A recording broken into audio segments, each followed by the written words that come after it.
Hey guys, welcome back. Today I want to talk about a couple of pieces of hi-fi gear that are tremendous bang for the buck items.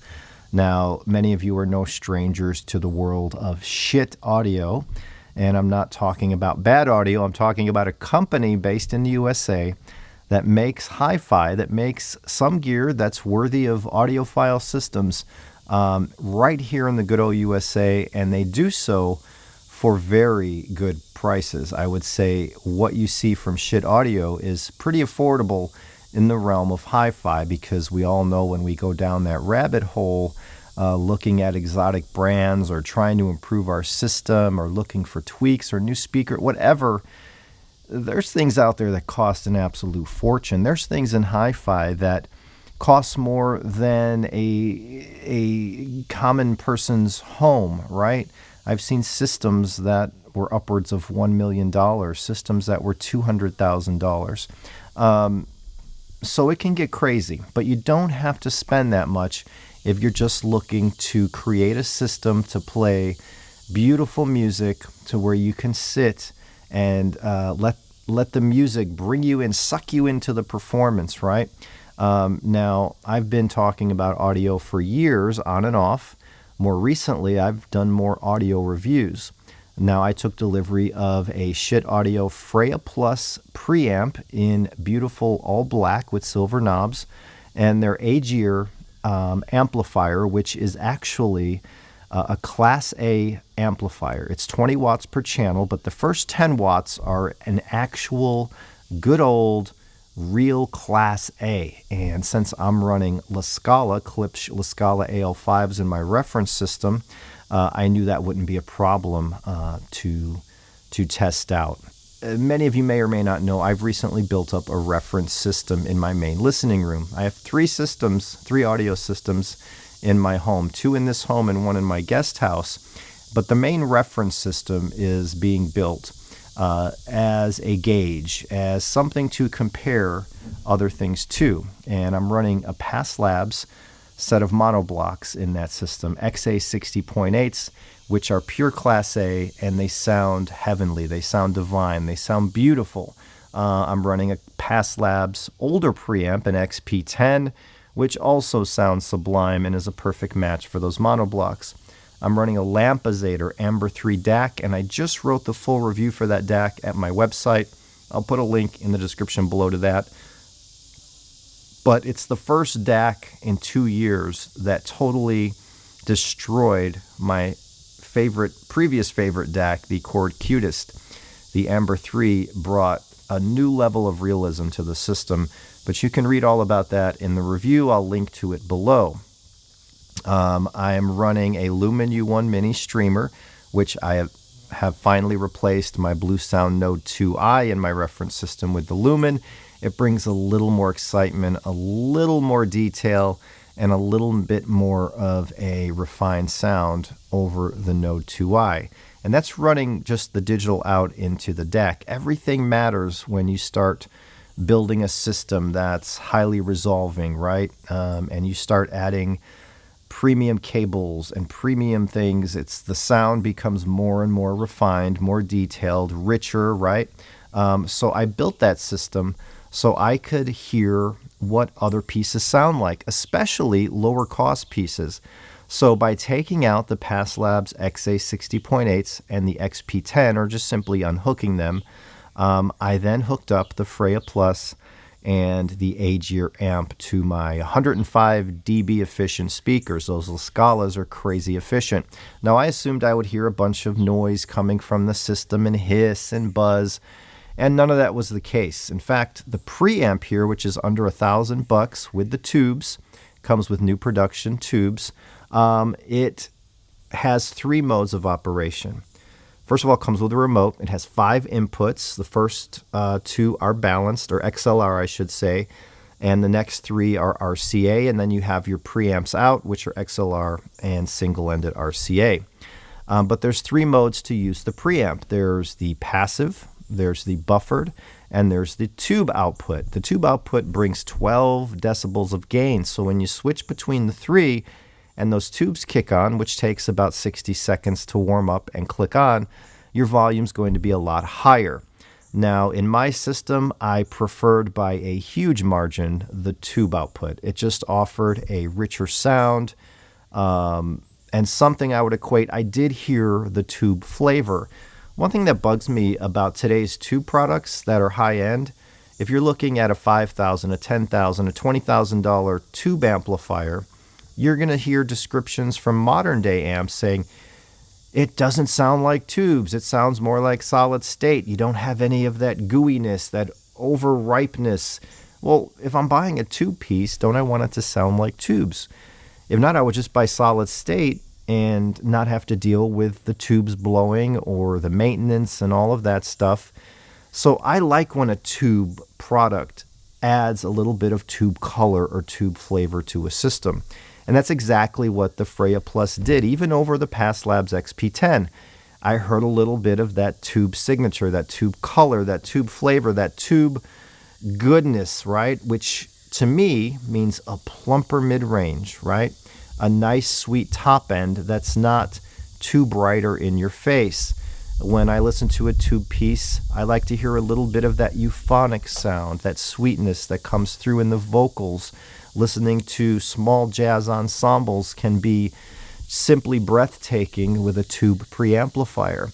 And the Freya Plus brought that for under $1,000. And to top it off, through my highly efficient speakers, I heard no hissing, no buzzing, no kinds of offensive noise. Now, there was a little hiss, but I get that with the XP10 as well. It comes with the territory of crazy efficient speakers. Now, I was first running the Freya with my PassLabs XA60.8s hooked up, and the sound was phenomenal. A little less refined than using that older XP10 preamp, a little less size, a little less sweetness. So compared to the PassLabs preamp, which I think in its day was a $5,000 or $6,000 preamp, there's a little bit less of everything. But that's how high-end works. When you pay a lot more, you're getting a little bit of improvement. The higher you go up the ladder, a little bit more improvement comes along with it. The Freya Plus in this system, driving the PassLabs Class A amplifiers, sounded really good. And all I was missing was a little bit of the micro details that the PassLabs brings. The bigger, more organic sound of the PassLabs. But if we take that out of the equation, because they're not really meant to be compared, the PassLabs, for me, is truly endgame. It's reference, it's endgame. There's nowhere to go for me from there. Now, if you're looking at the Freya Plus and something like the Agir amp, you're not looking for an endgame system, right? You're looking for something that's affordable and that's going to punch above its weight, and it's going to be built to a high standard, offer a great warranty, and sound really, really good. And that's exactly what the Freya Plus did. Now, when I hooked up the Agir amp, that Class A amplifier, I unhooked the PassLabs monoblocks, and I didn't know what to expect, right? So running the full Schiit system in my reference system with the Lampezator DAC, the U1 Mini, and the Cardus cables, it gave me quite the surprise because it sounded really, really good. It was a different sound than when all the PassLabs was hooked up. Again, it's not going to be as refined or magical or big in scale, but what it offered for the under $2,000 price point just made me instantly know this was going to be highly recommended by me. It just sounded beautiful. The top end was a little sweet. The mid-range, while not as full and plump as the PassLabs, was still there with a presence. The low end didn't have the all-out bass performance of the PassLabs, but for what it costs, it sounds, I should say, it sounded way better than the cost of the system, of the amp and preamp, under $2,000. It was not a fully refined sound, but no matter the music I played through it, it just brought life and transparency. And it sounded so good that after 2 or 3 days of not hearing the Pass, I almost forgot what the Pass sounded like, and I was just enjoying the music with the Freya and the Agir. Now, the Agir is not an amp you want to buy if you have hard-to-drive speakers. If you have 86 dB, 87 dB speakers, heck, even 89 dB speakers, you might want to look at the Schiit Audio Vidar. I think that's how you say it.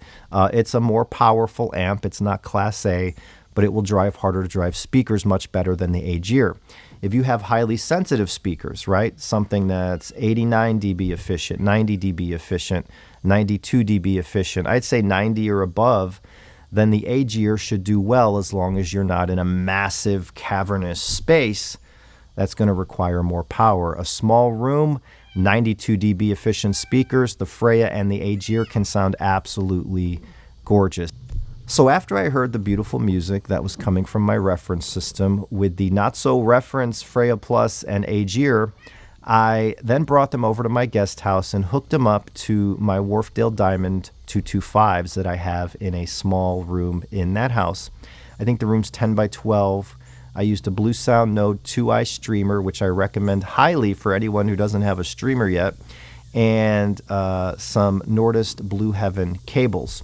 And the sound was beautiful. It was rich. Those Wharfedale Diamonds have that plump mid-range, right? They're not the most revealing up top. They're not the most thunderous down low, but they're $300 speakers. And the under $2,000 combo of the Freya and the Agir in that small room produced some really beautiful music. And at times, it was even haunting when I was listening to some close mic'd vocals. And this is Muscles. He's a cat that, believe it or not, is feral on the property. He came from the woods, and he's friendly as can be, and he's trying to get my attention right now. All in all, the Schiit Audio products deliver more than you pay for them. For under $2,000, you're getting what I would say is $5,000 worth of amp and preamp. You're getting USA made, you're getting tremendous build quality, beautiful design, great functionality. It comes with a remote control. Now, there is one thing that's interesting with the Freya Plus that some people talk about, and it's that volume dial. All right, so here's what the volume sounds like. Here are the clicks. Totally normal. So that's what the volume control sounds like. Doesn't bother me in the slightest. Even if you use the remote, you're going to hear these clicks, and that's totally normal, and all is explained at the Schiit Audio website about that volume control. I'll actually link to them in the description below. I will say I have no affiliation with Schiit Audio. I bought these with my own money, and I wanted to see how something in this price point would not only perform in my reference system compared to the Big Pass Labs, but also in my more humble system in my guest house. Now, it was more at home in that humble system. It's not going to replace my Pass Labs gear, not by a long shot, but again, they're not meant to be compared. The Schiit Audio is for someone, again, who wants high quality while not spending a fortune, and that's exactly what you get.